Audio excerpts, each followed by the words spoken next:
जाली वीडियोस, झूठे नक्शे। न्यूयॉर्क टाइम्स ने भारतीय मीडिया का झूठा प्रोपेगेंडा बेनकाब कर दिया। কাশ্মীরের পেহেলগাম ইস্যুর জেরে দৃশ্যমান সংঘাতে জড়ায় দক্ষিণ এশিয়ার দুই পারমাণবিক শক্তিধর দেশ ভারত ও পাকিস্তান। ঠিক সেই সময়ে ভারতীয় প্রথম সারির ও বিশ্বস্ত কিছু গণমাধ্যমও তথ্য যাচাই না করার পাশাপাশি বানোয়াট প্রতিবেদন প্রকাশ করে। মার্কিন সংবাদ মাধ্যম দ্য নিউ ইয়র্ক টাইমসের এক প্রতিবেদনে বলা হয় এমন কথা। গত শনিবার এটি প্রকাশ করা হয়। अमेरिकी अखबार न्यूयॉर्क टाइम्स ने भारतीय मीडिया के झूठे प्रोपेगेंडे को बेनकाब कर दिया। ভারতীয় গণমাধ্যমগুলোর প্রকাশিত সংবাদের বিরাট একটি অংশ জুড়ে ছিল নিজেদের সামরিক বাহিনীর বন্দনা। ভারতের হামলায় প্রতিবেশী পাকিস্তানের একটি পারমাণবিক ঘাঁটিতে আঘাত করার পাশাপাশি দুইটি পাক যুদ্ধবিমান ভূপাতিত করা হয়েছে এমন দাবিও করা হয়। আই লাভ ইউ পাকিস্তান বলে যে পাকিস্তানের দালালরা তাদের এই মুহূর্তে টকটক করে কাঁপার সময়। পাশাপাশি পাকিস্তানের অন্যতম বন্দর নগরী ও দেশটির বাণিজ্যিক প্রাণকেন্দ্র করাচি বন্দরের একটি অংশ ধ্বংস করা হয়েছে বলেও খবর ছড়িয়ে পড়ে। সার্বিকভাবে এই তথ্যগুলো পরিবেশনের সময় ভারতীয় মিডিয়া বেশ সুনির্দিষ্ট আঙ্গিকে প্রচার করে যেন এটি আসলেই ঘটেছে, তবে এগুলোর কোনোটিই সত্য ছিল না। ভারত ও পাকিস্তানের তীব্র সামরিক সংঘর্ষের সময় এবং তার পরের দিনগুলিতে সামাজিক যোগাযোগ মাধ্যমে বিভ্রান্তিকর তথ্য ব্যাপকভাবে ছড়িয়ে পড়ে।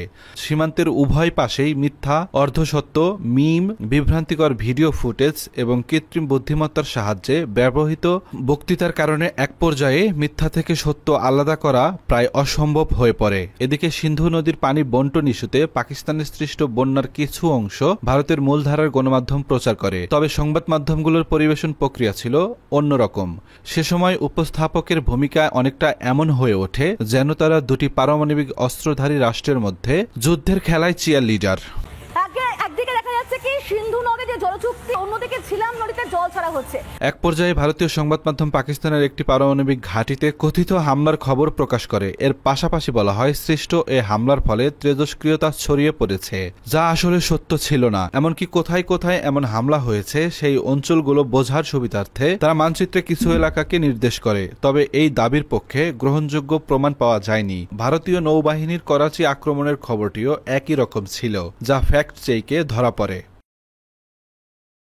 দক্ষিণ এশিয়ার ভুল তথ্য নিয়ে গবেষণা করা আমেরিকান বিশ্ববিদ্যালয়ের রাষ্ট্রবিজ্ঞানের সহকারী অধ্যাপক সুমিত্রা বদ্রীনাথন বলেন, আমরা যখন ভুলে তথ্যের কথা ভাবি তখন আমাদের মনে আসে বেনামি লোকদের কথা, অনলাইন বটের কথা, যেখানে আপনি কখনোই জানেন না যে জিনিসটির উৎস কি।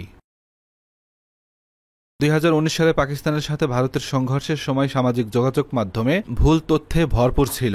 এর রেশ টেনে সুমিত্রা বদ্রীনাথন আরও বলেন, পূর্বে বিশ্বাসযোগ্য সাংবাদিকদের পাশাপাশি প্রধান সংবাদ মাধ্যমগুলো সরাসরি বানোয়াট গল্প প্রচার করত, কিন্তু যখন বিশ্বস্ত সূত্রগুলো ভুল তথ্যের মাধ্যম হয়ে ওঠে তখন সত্যি এটি বড় একটি সমস্যা। ভারত ও পাকিস্তানের সংঘাত সম্পর্কে দেশটির মূলধারার গণমাধ্যমে ভুল তথ্য শেয়ার দেশটির একসময়ের প্রাণবন্ত সাংবাদিকতায় সর্বশেষ আঘাত।